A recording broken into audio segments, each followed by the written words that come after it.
Hello, church. So here is our devotional for Tuesday, February 24th, as we continue in this Lenten season.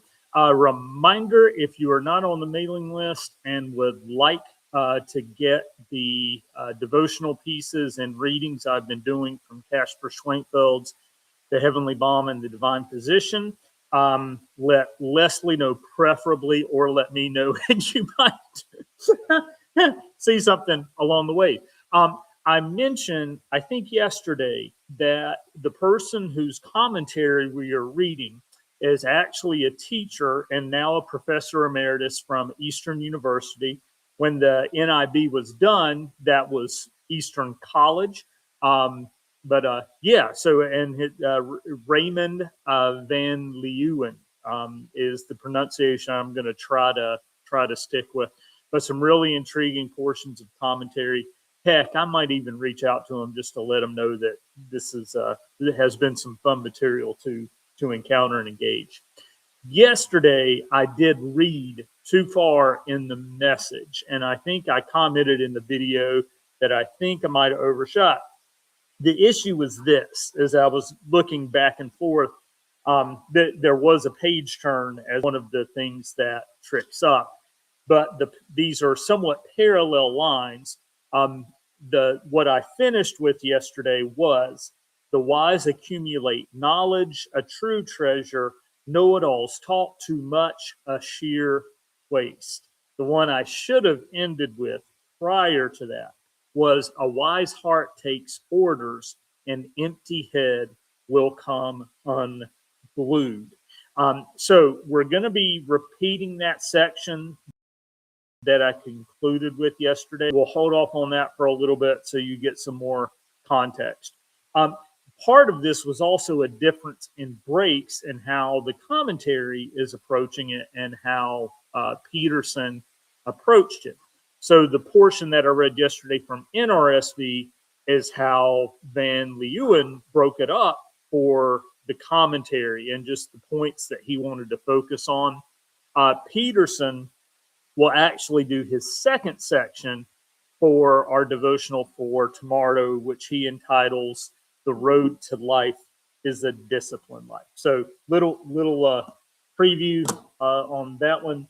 And now we'll flip back to our New Revised Standard Version and give you our next section in Proverbs 10.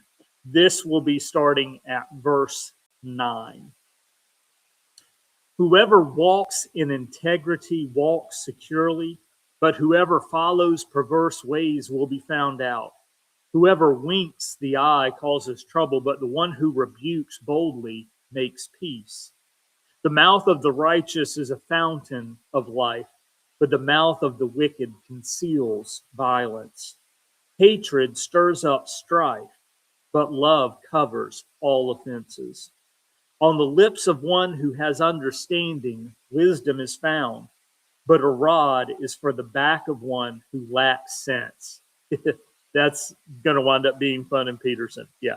The wise lay up knowledge, but the babbling of a fool brings ruin near. And that's what you're going to hear is a sheer waste when we get to Peterson. So we're continuing what Van Leeuwen calls this antithetical thing. So a statement about righteousness or goodness or wisdom, and then its counterpoint as we continue in these sayings attributed to Solomon.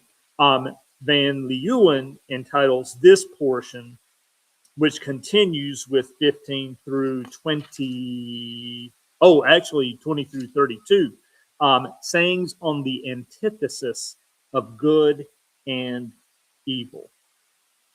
And a little bit from his time of reflection.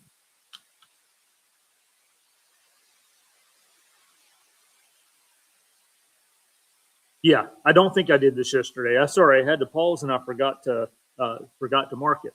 The topics of Proverbs 10 are diverse. What unites this in the following chapters is the relentless opposition of righteous and wicked, good and evil.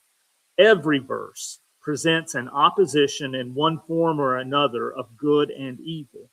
This polarized world corresponds to the two ways. It corresponds to the two ways in chapters 1 to 9. And this world, humans have to find their way, and they do so by making and keeping ultimate commitments. Human beings are an ambiguous mixture of good and evil, but this does not erase the fundamental opposition between the two directions of life. And so for 1 to 9, that's the contrast between Lady Wisdom and Madam Folly, or however you want to phrase those two personifications, and continues for us. Okay. Now, and here again is our Peterson portion. Honesty lives confident and carefree, but shifty is sure to be exposed. An evasive eye is a sign of trouble ahead, but an open face-to-face meeting results in peace. The mouth of a good person is a deep, life-giving well, but the mouth of the wicked is a dark cave of abuse. Hatred starts fights, but love pulls a quilt over the bickering. You'll find wisdom on the lips of a person of insight, but the short-sighted needs a slap in the face. The wise accumulate knowledge, a true treasure. Know-it-alls talk too much, a sheer fun. That's a section that I might want to go back and do the kind of the parallel back and forth phrases. And hey, where are you going to go anyway? So yeah, give me 1 second. If we can keep both of those open.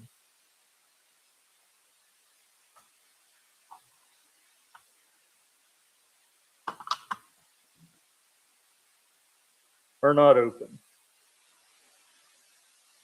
If I did editing, this will be a good part to edit out. Sorry to make you pause there for a little bit. So first verse from the NRSV and then the following phrase from Peterson. Whoever walks in integrity walks securely, but whoever follows perverse ways will be found out.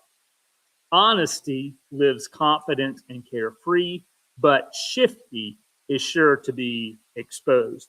And here Peterson does his capitalized honesty and shifty, personifying those characters too. Whoever winks the eye causes trouble, but the one who rebukes boldly makes peace. An evasive eye is a sign of trouble ahead, but an open face-to-face meeting results in peace. So instead of the wink, we have the evasive eye. And probably for us, that's a little better context for people being shifty. The mouth of the righteous is a fountain of life, but the mouth of the wicked conceals violence. And from NRSV, or from the Message, the mouth of a good person is a deep, life-giving well, but the mouth of the wicked is a dark cave of abuse.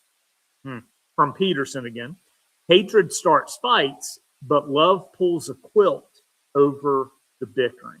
Boy, that's an interesting image. Hatred starts fights, but love pulls a quilt over the bickering. Hatred stirs up strife, but love covers all offenses, from the New Revised Standard Version. Well, we're going to go back and forth. So we're still in our NRSV here.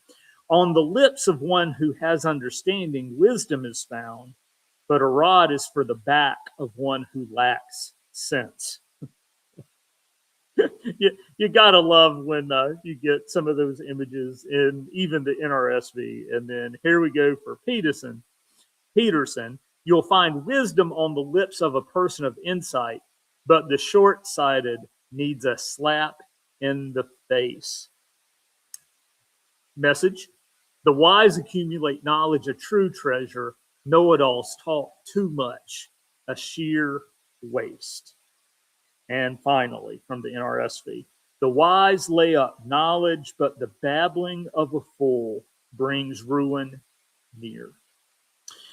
I've done a couple of pieces from Henri Nouwen's The Way of the Heart, which is his exploration in the desert fathers and mothers and trying to draw wisdom for today's pastor when he wrote that. Still very, very appropriate.